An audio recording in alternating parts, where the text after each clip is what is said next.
As you replay it in your mind, it always starts with the rain. Not the full thunderous downpour of summer, but the soft, hesitant drizzle that dusts a city like glitter. In the memory, you can feel it, barely more than a mist, tiny droplets that hang in the heavy air and linger on eyelashes, that soften the glow of streetlights and coax the scent of soil out of the cobblestones. It had been 5 hours since you'd landed in Guadalajara, 5 hours of wandering the streets with that particular hunger for human connection that comes from being alone in a new city. The sounds and smells wrapped around you. Frying onions, distant music, the calls of vendors. You'd found a meetup online for expats and travelers, the usual refuge for those who don't speak the local language. Someone had messaged you through the app after you'd posted, asking for the location. A pretty face in the profile picture, probably a bot, telling you the meetups were regular. They were just bad at responding. But you went anyway. The bar had mismatched Christmas lights and weathered wooden tables. The crowd was what you'd expected. New arrivals asking about neighborhoods, long-termers with their practice stories, locals practicing English. You answered the same questions over and over until the words lost meaning.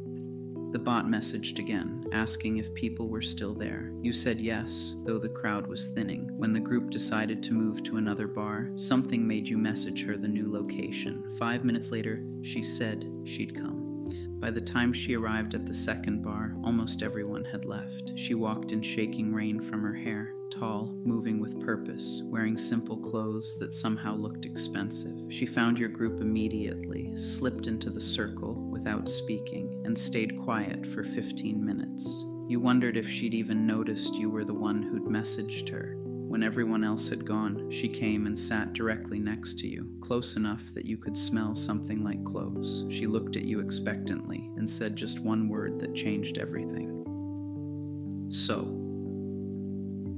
The conversation that followed was swift and strange. She teased you about American habits of thanking everyone for everything. You made a joke about the Polish-Lithuanian Commonwealth that surprised her into genuine laughter. She mentioned needing to leave early for a trip to a nearby town, then, almost as an afterthought, asked what your plans were for food. Within minutes, you were walking together through the drizzling rain toward a taco stand she knew. The place had no name, just fluorescent lights and plastic stools. She ordered in fluent Spanish while you managed your rehearsed phrases. The rain pattered on the tarp overhead as you ate, and something about the intimacy of the moment, the late hour, the empty street, the shared meal, made honesty easier. She told you her story without preamble, how she'd been a lawyer in Lithuania, living a prescribed life that looked perfect from the outside, how she'd secretly watched Mexican telenovelas every night, falling in love with the drama and passion, so different from Baltic restraint, how she'd learned Spanish from subtitles and met a Mexican man on a dating app who'd filled her head with stories of Guadalajara. She'd quit her job, shocked her parents, and flown here to find him. He had a girlfriend, one dinner, and it was over. She'd spent 2 days crying in her room, booking and canceling return flights until hunger forced her out.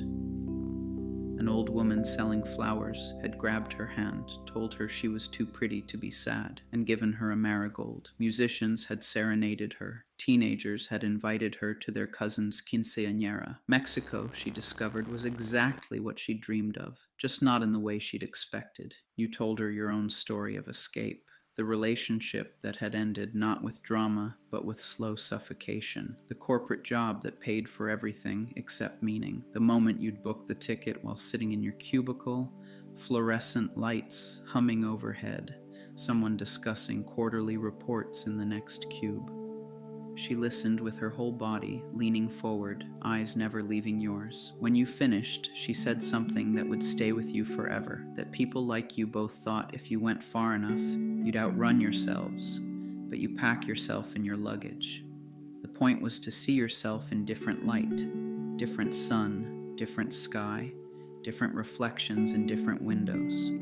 The rain had started in earnest, but neither of you suggested finding shelter. You walked without destination through streets turned impressionistic by water and neon. She talked about Lithuanian winters so cold they felt like being held. You described summers so hot the air shimmered.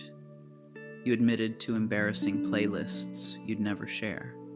She confessed to still believing in signs and symbols, even though she was supposed to be logical. You found yourselves under a pharmacy awning, its green cross sign casting underwater light. She looked at you with an expression between amusement and assessment, mentioned this being the part in a telenovela where something dramatic happens. So you kissed her. It wasn't smooth. You moved at the same time, bumped noses, laughed nervously. The second try worked better. A drop of water hit your eyelid mid-kiss, and you pulled back, unsure if it was rain or tears. She touched your face gently and whispered that it was just rain, all just rain. You walked her home to a building painted impossible blue. At the door, she invited you to join her the next day for the trip to the small town. You exchanged numbers in the dim light, fingers still damp from rain, and she kissed your cheek. Different from before, softer. A promise rather than a question. The next morning you met at her building. The bus to the town was old and colorful, and she fell asleep on your shoulder within 20 minutes, her hair smelling of jasmine. The town was everything she'd promised. A market with infinite varieties of chili. A church with murals where biblical figures wore sombreros. Coffee that tasted like burned hope. You wandered together with the ease of old friends, buying things you didn't need. She found a silver milagro shaped like a heart, held it up to the light, then pressed it into your palm. For your collection, she said. You didn't have a collection, but you did now. At sunset, she asked an old woman to take a Polaroid of you both. You sat close in the plaza, her head on your shoulder, both smiling in that real way that can't be forced. When the photo developed, she studied it carefully before sliding it into her bag. This one's mine, she said quietly. That evening, back in Guadalajara, she walked you to your hostel. She pulled out another Polaroid, one she'd taken days before of you examining limes at the market with comic concentration. At the bottom, in careful handwriting that says, "Sometimes stupid is beautiful."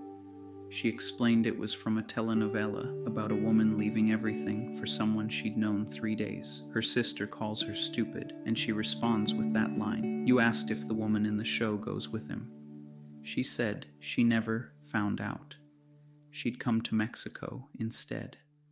You kissed goodbye in front of the hostel, a kiss that was simultaneously hello and goodbye. Thank you, and I'm sorry. What if, and it's better this way? She touched the milagro through your shirt pocket and said it was for luck, for the next person who made you do stupid, beautiful things. She walked away backwards, waving like a child, then disappeared into the Guadalajara night. You stood there as rain began again, because of course it was raining. The story demanded rain. This is the story you tell on your channel now, voice low over guitar, years having turned it into something you can hold like a snow globe. Perfect, complete, untouchable. You've lived so many lives since then, other cities, other rain, other connections. You've learned proper Spanish. You've been back to Guadalajara, but never looked for the blue building. Some things are better left as they were.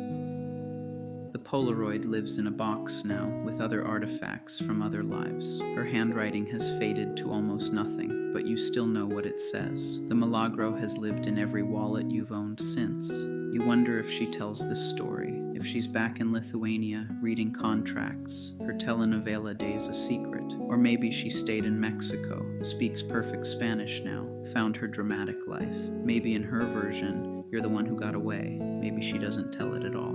But you tell it, because some stories aren't about what happened after. They're about the moment when two people recognized each other across a crowded meetup, when the rain started at exactly the right time, when somebody was brave enough to suggest tacos, and somebody else was brave enough to say yes. Your listeners understand. They write about their own brief, perfect connections, their own rain kisses, their own stupid, beautiful moments. They thank you for the reminder that not everything has to last forever to last forever.